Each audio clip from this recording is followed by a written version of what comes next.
How to play Monopoly Deal. Monopoly Deal is a card game based on the board game Monopoly, except it's much quicker, much more fun. Actually, it's a better game all round. So I'm just going to run you through the rules and then I'll show you all the tips and tricks and the best ways to beat your opponents. To start the game, you're going to shuffle the deck and then you're going to deal 5 cards to each player. Once the 5 cards are dealt, you're going to place the draw pile down and this will begin your game. In the deck there's property cards which reflect the different properties around the Monopoly board. There are money cards in different variations, so these are used to pay rent and go into your bank. And there are 12 different types of action cards which change the gameplay, and we'll go more into those in a moment. At the beginning of your turn you'll draw 2 cards from the deck and you can play up to 3 cards. The property cards get played into your property area, which is here. Your money cards will be played into your bank area, and action cards are played into the discard pile. There are also a series of different wild card property cards that can make up either a pink or an orange, for example, or you've got wild cards that can make up any property you want but doesn't have a monetary value. The game ends once the final property is laid to complete 3 full streets, and that makes you the winner. But to get to this point, you've got to get through the minefield of action cards. There are 2 different types of rent cards. One means all players have to give you rent, and the other means you have to pick a single player to give you rent. You'll notice the colours on here means that if this card is played, you can charge for either the red properties or the yellow properties as seen on the card. Once that is played into the discard pile, you look at whichever street or property you want to charge from. You look at the value. So here we've got 2 for 1, 3 for 2, or 6 for 3. In this case we have 6, so we would charge 6 million for rent. The rent is paid from your opponent's bank over here, and they can only be played by the cards that are already in play, not from the cards in hand. In this case, we're fortunate enough that he has all 6 to pay us, so that would go into our bank. However, if he didn't have enough and only had 5 to pay, the money would come from the property, which each has its own value. In this case, the brown is worth 1 million, so he would pay us that to cover the cost of his rent.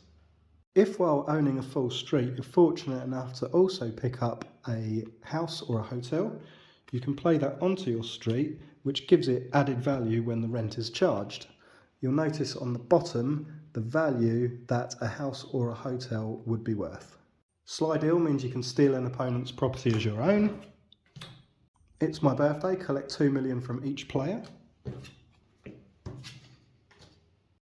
Double the rent is pretty self-explanatory.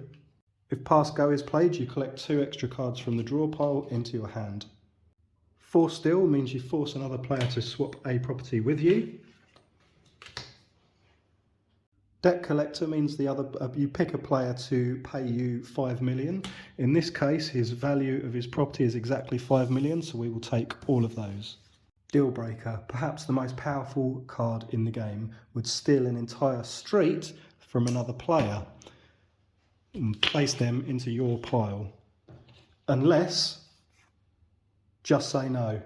Can cancel any action card being played and the player would retain their position. All the action cards have a monetary value. If you didn't want to play them for their action, you can play them into your bank for the value that they're worth. But once they're played in the bank, they must stay in the bank. One example where this is helpful is the pass go card. It costs a player to play it to then get 2 cards back, so you're only gaining 1 card. In which case, sometimes it's more beneficial to play this into your bank and protect your properties from being stolen. When the first hand is played, you're looking to maximise on the number of cards in play with the first round. Bear in mind you can only play 3 cards each turn, although you don't have to play any cards. When the first hand is played, you're looking to maximise on the number of cards in play with the first round. Bear in mind you can only play 3 cards each turn, although you don't have to play any cards.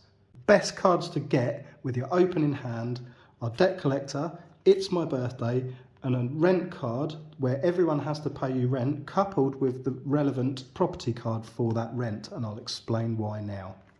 As the first round of cards are played, you can see that each player has played their 3 cards. On your turn, you can also play 3 cards. However, using these cards means that by the end of your turn, you'll have more than 3 cards in play than the 3 cards that you can play yourself. Example, Debt Collector. Debt Collector, whilst only playing 1 card, can actually gain you more than 1 card. If you play it into your bank, it's only worth 3. If you play the action, we can steal 5 million off of one of the other players. The strategy here is to get more cards, not more value. Player 1 has 3 cards equal to the 5 million we're asking. Player 2 has 7 million but only in 2 cards, although the value would be worth more. Player 3 has 5 million either in property or in value. However, we'd only receive 2 cards off these 2 but 3 off of these.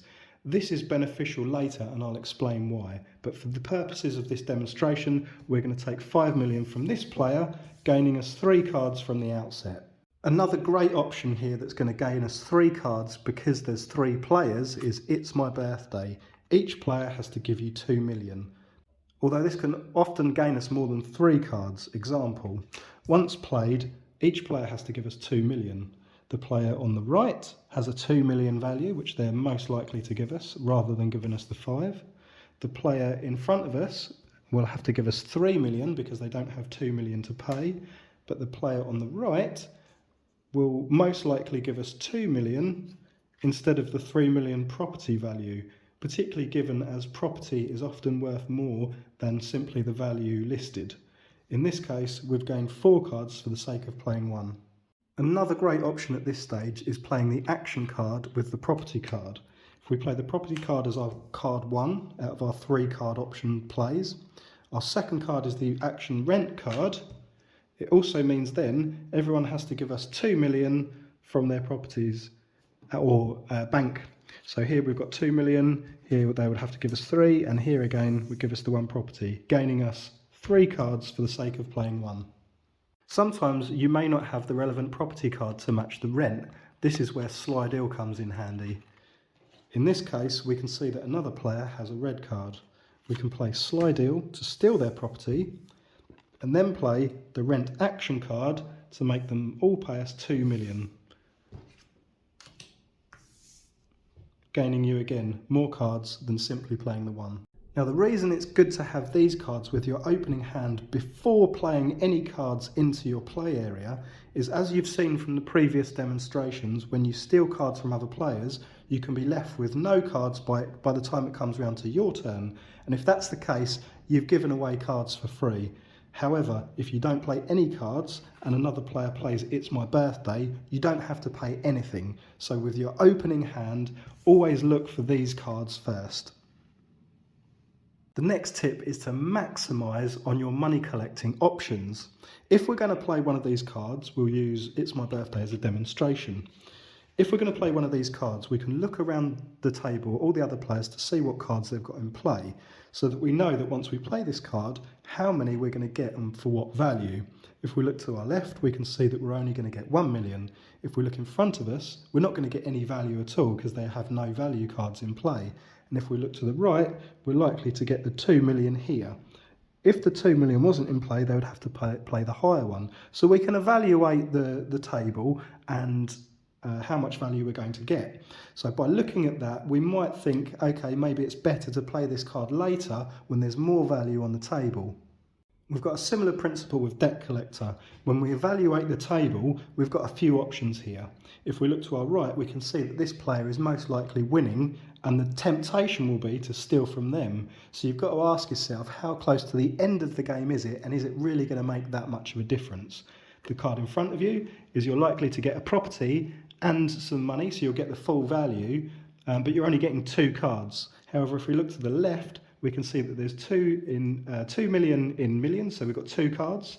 We've got a property card and another card. So here we would gain 4 cards for the sake of playing 1. So the best option here, if you're not right at the end of the game to stop a player winning, is to take the player with the more cards. The deal breaker card is often quite difficult to execute, as with the wild cards, they're often split instead of being left as a whole street by the time it comes round to your turn. Obviously, if it's a whole street, you can play deal breaker and take the whole street. However, if it's split like this, playing the deal breaker with sly deal is quite handy. Playing the deal breaker with forced deal works really well together. If you play forced deal and swap this card for this card, you can then play deal breaker and steal the whole street.